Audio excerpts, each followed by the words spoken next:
Welcome to a big day, the launch of the 10th annual Forest 500 report called Forest 500, A Decade of Deforestation Data. I'm Louise Boyle, the Senior Climate Correspondent at The Independent.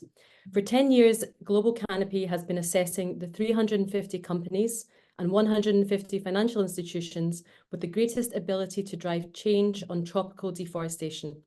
They are assessed on the strength and implementation of their commitments on deforestation, conversion, and associated human rights abuses. And as this is the 10th report, we have a decade of learnings from 10 years of data. Forests, particularly tropical forests, are one of our greatest natural allies when it comes to fighting the climate crisis. They are incredible carbon sinks, storing up carbon emissions from the atmosphere. On the flip side, cutting down and clearing trees turns forests into carbon emitters. Deforestation is responsible for 11% of global greenhouse gas emissions. At COP28 in Dubai this year, world leaders appeared to be getting to grips with the idea that forests must be a cornerstone of reining in dangerous global temperature rise. For the first time, leaders unanimously agreed to include a commitment to halt and reverse deforestation by 2030 in the final text. So on to our speakers. The panel we have today, first we'll be hearing about the data. Niki Mardas is the Executive Director of Global Canopy. He's the man with the numbers. Pierre Cannet is Global Head of Public Affairs and Policy at Client Earth. Grace Iara Souza is a social scientist with a PhD in political ecologies of the Amazon and beyond. And Giulia Carbone is Director of Natural Climate Solutions at the World Business Council for Sustainable Development. Given that we're focusing on tropical deforestation, it seems most appropriate to start with you, Grace. And I wondered if you could begin with talking to us a bit about the current situation in the Amazon. Thank you, Louise, and I'm sorry, everybody, that I'm not Shinea Wapshana, and neither I'm trying to be or an indigenous person, as far as I know. So, yes, I was in Brazil recently visiting one of my trips, and I just came from Acre, and I was there end of October, November, and then again in December for the Chico Mendes week, and it was devastating to observe the impacts of the drought. So in order to reach communities, through navigating the rivers in the Amazon, and I was supposed to go to the Amazonas state as well, and I couldn't go because of the drought at that time.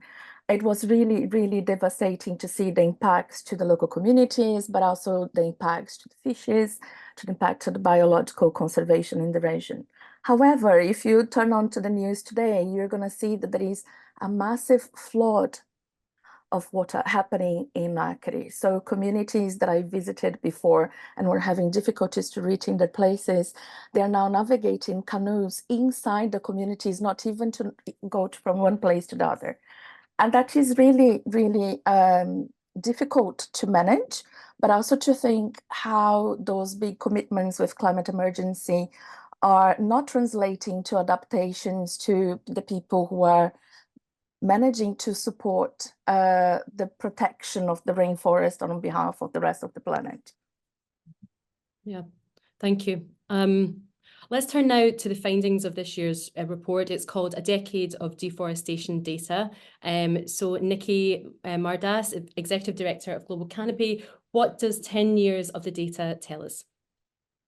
Well, thank you very much, Louise. Thank you, Grace, and the other panelists and the audience. Thank you so much for joining this event. And I just want to start with another thank you to our incredible team of partners. A vast amount of work goes into these assessments in 18 plus languages. We annually refine the methodology, field questions from companies, support progress, and help drive best practice. And you multiply that by 10 years and you end up with more than, well, or rather almost 1.5 million data points on market-driven deforestation, conversion, and associated human rights abuses. And that has become, it is a vital data source for the future of the world's forests. And the data is now being used in decision-making more and more by responsible investors, screening portfolios, by companies engaging their suppliers, governments committed to ending deforestation. And it's also widely used by campaigning organizations because overall, we are seeing a story of ongoing inaction in the face of growing risk. So you ask about the 10 years, Louise. After 10 years, even with this issue ever more in the spotlight, as droughts and fires have raged in the Amazon, now Grace talking about floods, even with high-profile corporate commitments for a solution to this problem by 2020 that never came, even with governmental consensus, we now have more than 140 countries coming together at the Glasgow COP, as was mentioned, to say deforestation must come to an end. Even with the annual identification, assessment, and engagement of 500 companies, the Forest 500, each of them with huge resources, driving the bulk of this problem at the heart of the intertwined crises of climate, nature, and human rights. Even with all of this, almost a quarter of the companies and financial institutions that we have been putting in the spotlight for a full decade of annual rankings still have not made a single meaningful commitment to address this issue. And that includes companies like Deichmann, Europe's biggest shoemaker based in Germany, Bright Food, China's second largest food and beverage company, and many of the world's biggest investors. Mentioned Vanguard in particular, one of the top 3 investors globally, because they have the most money invested in high-risk companies according to our analysis, yet have no policy after 10 years in the spotlight. So it's a decade of remarkable corporate obstinance on a truly important issue. Yet over those 10 years, we at least have also seen pockets of hopeful progress. So it's not all negative. But overall, if we have to take a snapshot, it's a story of woeful inaction. But we've learned many lessons. We've seen progress. We have 10 lessons that we share in the report from 10 years. Please do download the report. You can visit the website, forest500.org, which has all the results. But I'm going to give you a very quick whistle-stop tour of those 10 lessons. So I'm going to group them together for speed. So first of all, the first group, voluntary action just doesn't cut it. That's actually our lesson number 1. Forest 500 helped to demonstrate unequivocally a few years ago that those 2020 commitments I mentioned would be missed, and that voluntary action had to be backed up by legal requirements. So lawmakers in the EU, the world's biggest market, have listened, and the UK is now set to follow suit. Other governments are talking about doing the same. And this year, 2024, saw legislation come onto the books in Europe requiring all companies trading in or with the bloc to undertake due diligence on deforestation. The law's not perfect. We're going to hear much more about this from Pierre in a moment. But one key omission I wanted to mention relates to our lesson 2, and that's the fact that the law does not apply to finance, to the all-powerful finance sector. Now, this is going to be formally reviewed in both the EU and the UK over the next 18 months to 2 years. We will be making the strongest possible case for the inclusion of finance, but the data, guidance, and know-how are all there for the finance sector. And we can see from a decade of evidence that without legislation, we're going to continue to see the sector as a whole, despite what some leaders are doing, the great work some leaders are doing, the sector as a whole will continue to lag way behind. So that's the first set. The second set of lessons I wanted to share are around the big middle, what we call the big middle. So the majority of companies are keeping their heads beneath the radar, a big middle of insufficient action. Now, campaigners and the media rightly make a noise about the laggards, focus on the laggards. The leading companies themselves are vocal about their own progress, that's fair. But the big middle, the majority of companies, doing enough to stay out of the limelight, but nowhere near enough to contribute to actual sectoral change, they keep quiet, by and large. So Forest 500, with its detailed and annually iterated methodology, tries to leave nowhere to hide. Here are 3 types of below the radar behavior that we've seen over these 10 years. So lesson 4 relates to partial commitments.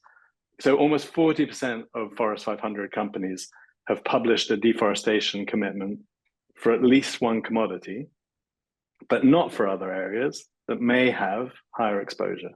So for instance, global fashion group Inditex, owner of brands that we all know, like Zara and Bershka, have a commitment on deforestation. They recognize this as a problem. They have a commitment on timber, use of timber, but not for leather, which of course, as a fashion group, is their highest area of exposure. That's a problem. Other brands in this group of partial commitments in different ways include Aldi, Domino's, Carrefour, Walmart, some humongous companies. In the same group, less than 5 of our 10 relates to commitments versus implementation. So almost 2/3 of the Forest 500 companies have commitments, but don't show evidence on implementation of those commitments, even though we're setting a low bar for measuring that reporting on implementation. So this really is a big one. I mean, what is this about if not about implementation on the ground or in supply chains? And this includes companies like Adidas, Starbucks, and Gap. So again, huge brands. And lesson 6 is on transparency. Transparency is essential.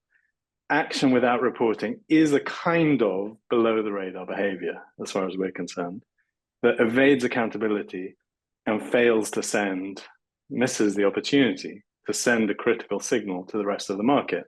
And one issue actually we have with the laws coming through, which we think are much needed, but they don't necessarily lead to public transparency, which could have some perverse outcomes. So perhaps something Pierre will say more about. So the third set of lessons, moving on. Public pressure has a key role to play in achieving change. So our lesson 8 is that palm oil has seen far higher action among companies than other commodities.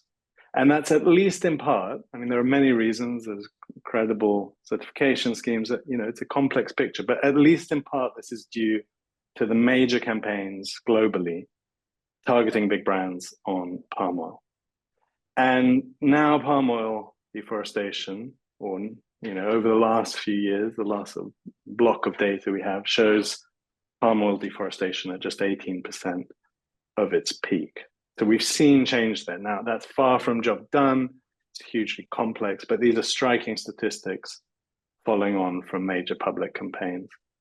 And lesson 9, conversely, shows that cattle, despite being the single largest driver of deforestation, a more significant, considerably driver than palm oil, has low uptake by companies. Companies are not making commitments on cattle. So while just 30% of companies have a policy on leather, those that have high exposure, I'm always talking about here, 35% of companies have a policy on beef. That number for palm oil is more than double, it's 76%.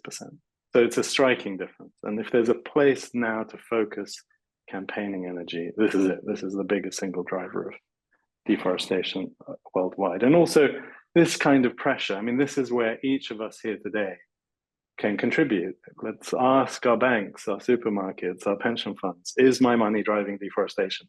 It's a simple question, but it's a powerful one if enough of us ask it. A bit awkward for them, and it helps. So let's ask that question. And the fourth group of lessons, action on deforestation is a triple win. Okay, I think we all know this, but let's talk a little bit about some of the evidence around this. So lesson 7 for us, I mean, there is no solution to climate change without a solution to deforestation, yet only 6% of these highly exposed companies in the Forest 500 who have strong net zero commitments are also making strong progress on deforestation.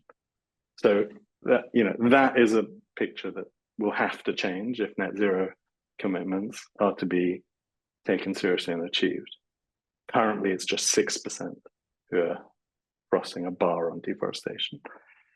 Plus, action on deforestation is the best way for companies to also get started on addressing the biodiversity and nature crisis. More commitments coming through. We've had the Montreal Kunming Agreement.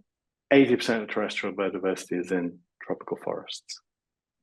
And then lesson 3 for human rights, triple win for climate, for nature, and for human rights, where companies are just refusing to budge. I mean, the data is not good on human rights. We'll hear, I think, a bit more from Grace on just how strong the linkages are between market-driven deforestation and associated human rights abuses that often precede a company and follow deforestation. Not always, but there's often that link. And this is a critical area for private sector action. We can't decouple human rights abuses from the deforestation. It's all part and parcel of the same story. So my final message to wrap up, and the final lesson of the 10 that we've shared in the report, is that the Forest 500 and its 1.3 million data points over 10 years shows that change is possible. I mean, we've seen it with palm oil.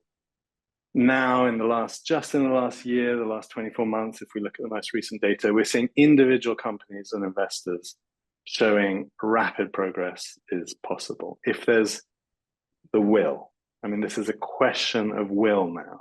The tools, the data, the guidance have all got better. We have case studies now being shared on how to make progress very openly by groups like the New Finance Sector Deforestation Action Group. We have the information. This is a solvable crisis, and there really is no excuse for inaction. So thank you very much, Louise. I'll hand back to you. Thank you, Niki. Thank you for breaking that down. Remember, this webinar is being translated into Portuguese, so you are able to choose your language.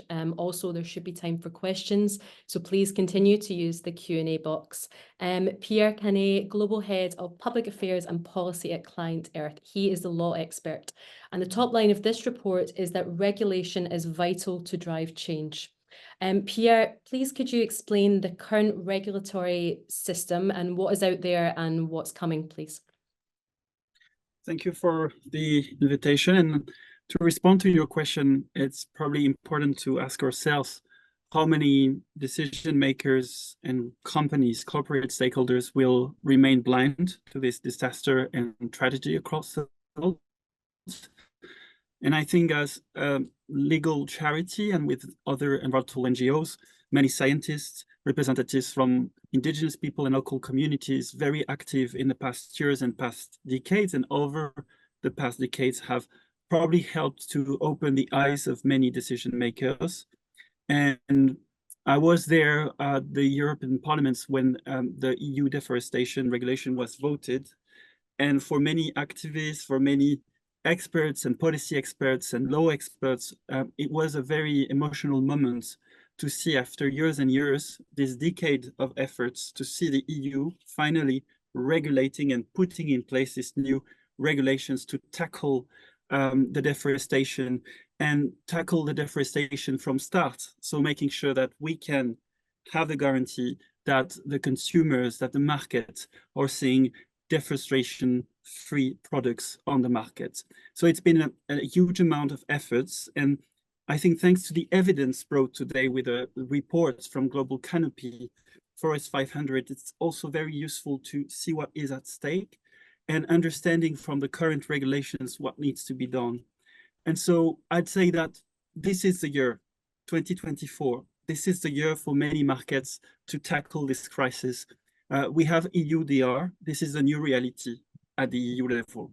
So nobody can actually say we are surprised by this regulation, because it's been years of regulations and discussions, and now it needs to be implemented.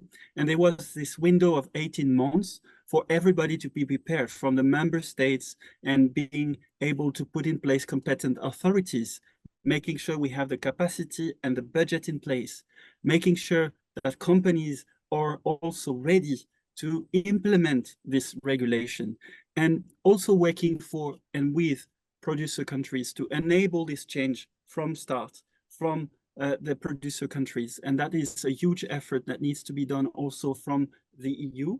And I'd say it's very important to focus then this year on the implementation and enforcement components of this regulation. That is the focus we'll have this year as Client Earth with many other partners. There is also another page to open in the UK, making sure that the revision will be enough stronger as well regarding human rights protection as well. And I'd like to share also from COP28 a moment that was very important from Brazil with an event with the Minister of Justice, the President of the Supreme Court, Barroso, who actually shared the following, saying that judges can't be blind when we see actually currently the land being grabbed for deforestation against indigenous people rights. And that was a very strong statement from the Minister of Justice saying judges can't be blind. And I'd like to conclude to respond to your question with that. Having the regulation in place is important, but we need to understand this regulation being as well enforced and understanding the life cycle of the law from building the field, helping corporate to implement with guidance and tools, helping as well the courts to be able as well to tackle if it is not fulfilled, and making sure that through the courts, we can as well find the solutions. And of course, the improvements that will need to be done at the EU level as well. This is a point we're going to follow as well regarding the improvements to make under EUDR and in the UK as well. Can you just expand a little bit more, Pierre, on those improvements? You know, we've had the current state of play. You know, what more needs to be done here? What's missing? Yes, sometimes I've heard as the EU deforestation regulation was concluded, you're too ambitious, perhaps as environmental NGOs, or you're asking too much. And I'd like to respond saying that the urgency, we see it from Forest 500 and many science, that we don't have time. And so that's why the regulations should be as well at the level. And this is where in the EU deforestation regulation, other improvements can be done and are already included in the timeline and schedule for EU stakeholders. So I would perhaps start with finance, making sure it can be integrated. It was a big point of discussion during the preparation of the regulation. We need to understand that forest is a full ecosystem, understanding that we have so-called other wooded lands. What about the savanna, for instance, to be protected? And so we have also indigenous people and local communities depending on these other ecosystems, and this will be an important improvement to make. And I say as well in the UK, the importance to see and learn from the failures in the past, especially regarding human rights, on how this can be done. And on the compliance, there is still in the debate the possibility to have a race to the top or to the bottom. So many things regarding as well the compliance and how we can respond to the non-compliance as well as being hopefully well defined. So it's a message as well to keep our eyes open and be mobilized, because I feel even if we have the EU deforestation, it can and needs to be improved, but it needs to be both implemented and enforced. And this is the big work to be done in the coming months to ensure that finally we are having stakeholders tackling deforestation and protecting human rights. Yeah, thank you so much. Grace, if we come back to you now, one of the truly shocking things from these statistics is the complete absence of thinking about human rights and addressing human rights and the policies and commitments of these 500 companies and financial groups. And from what Pierre has said about due diligence laws, that these also largely ignore human rights. Can you tell us how deforestation and land conversion are linked to human rights abuses? Thank you, Louise, definitely. It's very important for us here in the UK or wherever you are to think about how we are importing deforestation with indigenous peoples and local communities' blood. So for instance, I mean, the market-driven deforestation has several different impacts on human rights. So for instance, if we think about the soya coming from the Amazon or the Atlantic forest and other places within Brazil and other biomes, leaving indigenous peoples without their territory, which is so important for their human and environmental security and for the continuation of their culture as well. We can think about the pesticides, you know, that is impacting, polluting and villages, rivers, and territories in general. We can think about displacement, different forms of displacement. We can start by, highlighting livelihood displacement and physical displacement, and how that impact human health and security. We can talk about the violence against indigenous peoples and local communities because of the demands for those lands for agribusiness, particularly. We can think about how the fishes that the Munduruku people are being impacted by mercury because of mining. We can talk about, how the Yanomamis are being impacted by mining as well. But very, very important, I think it's crucial to make the full link. So for instance, not long ago, Global Canopy and another organization called Size of Whales launched another report talk about pensions. And one of the people who were presented via video was the Guarani people from the Atlantic Forest. And they were showing how soya coming from their territory can be feeding chicken here in the UK or Wales, and that is having a huge impact to the indigenous peoples, and how pension is feeding into the financing of that human rights and environmental rights violation. Traceability policies, crucial, and due diligence policies. How can we make sure that we are not importing indigenous people's blood when we are buying chicken to feed, when buying that is fed by soya, for instance, and there are numerous examples of those situations. Yeah. Thank you so much, Grace. Giulia Carbone, I'll turn to you now. You're Director of Natural Climate Solutions at the World Business Council for Sustainable Development. If you could give us your reflections with a business hat on, please. Progress is evidently slow. How can we accelerate private sector action? Well, thank you. And first, congratulations to Global Canopy for this really important report. I think 10 years, and we hope you're going to continue. This is important. I know it feels like, probably at a certain point you get tired, but it is by repetition that we are going to achieve something. Some of us have been in this business for much longer than 10 years, and we do feel like we are repeating, but that's so important. So the World Business Council works on three main imperatives: equity, nature, and climate. They are not separate. We try even internally to create synergies between the three, because there are synergies. I think what was just said, you are talking about deforestation, but effectively we are talking about climate change. We are certainly talking about human rights. And this is also what WBCSD is trying to push to its members. We have around 220 companies, and really to help them understand the synergies between these three imperatives. So basically, as it was already said, there is not net zero without nature. That's clear, right? And it's not a choice, it's not an elective. It's absolutely a must. Even if we do everything else technologically to get to net zero and we don't consider nature, we are not going to get to net zero. So that is also why we are pushing an agenda for nature. But I think also is important to recognize that the agenda for nature is not just to service climate, but nature and forest also have their own role on their own, and not just for climate mitigation.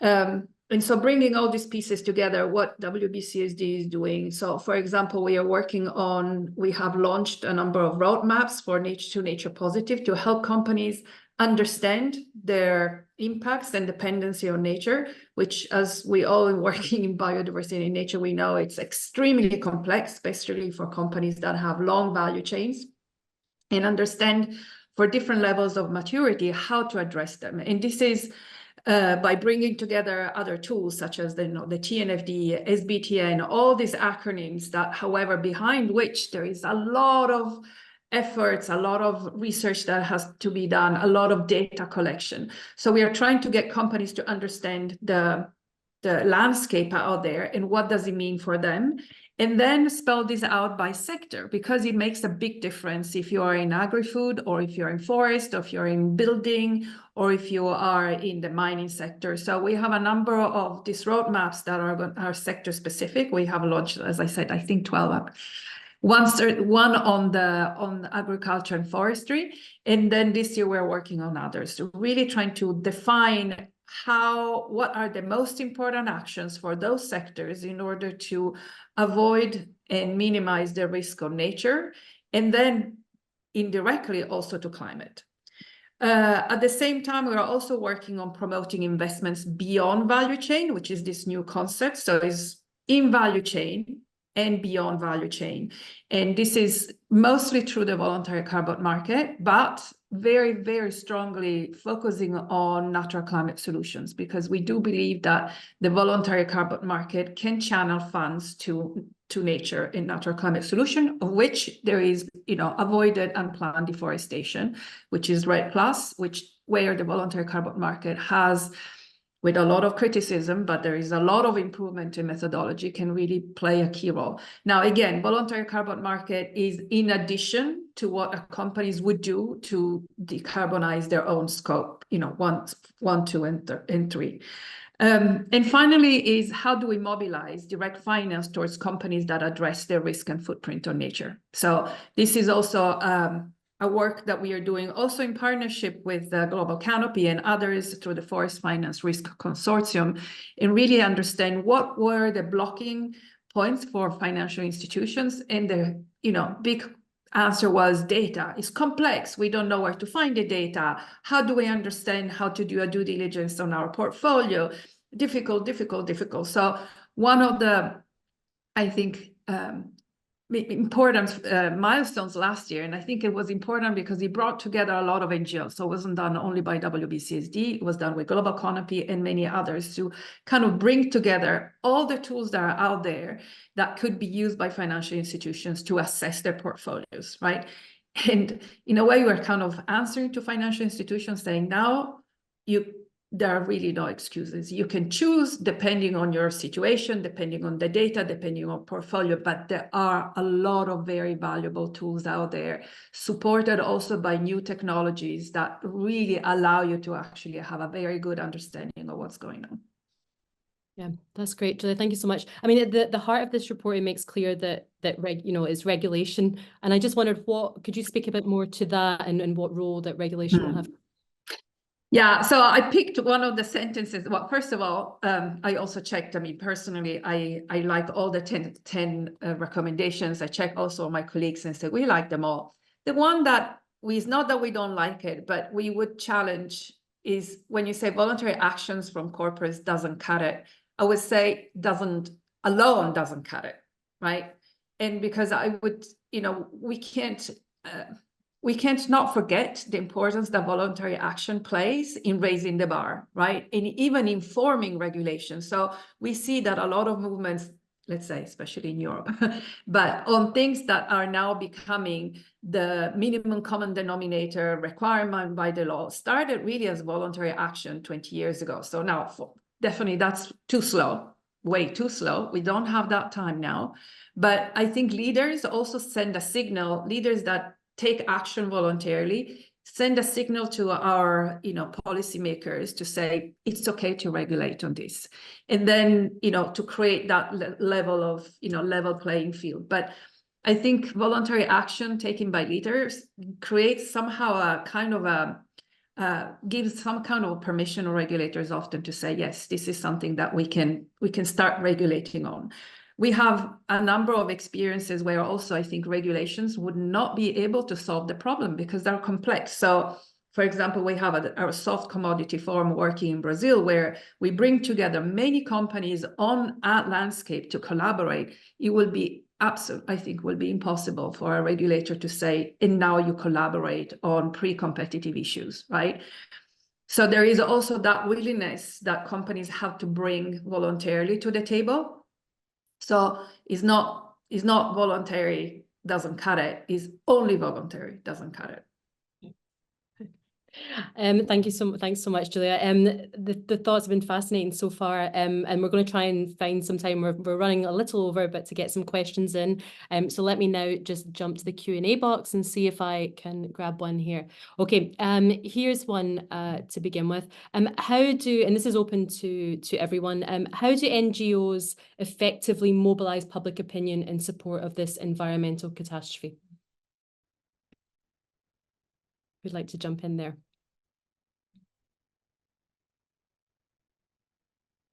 I would say why Go only ahead, NGOs? Gina. Sorry. I would say why only NGOs? I think businesses have a very powerful voice, and I think that, you know, certainly WBCSD is pushing a lot on this advocacy, and especially on the more international fora. So we are present at CBD, at COP, really bringing the voice of business to actually push the agenda and raise the bar. So, of course, you know, there is two different constituencies, but I would say let's not forget leaders. Business leaders also can have a very powerful voice. Niki, can I turn back to you?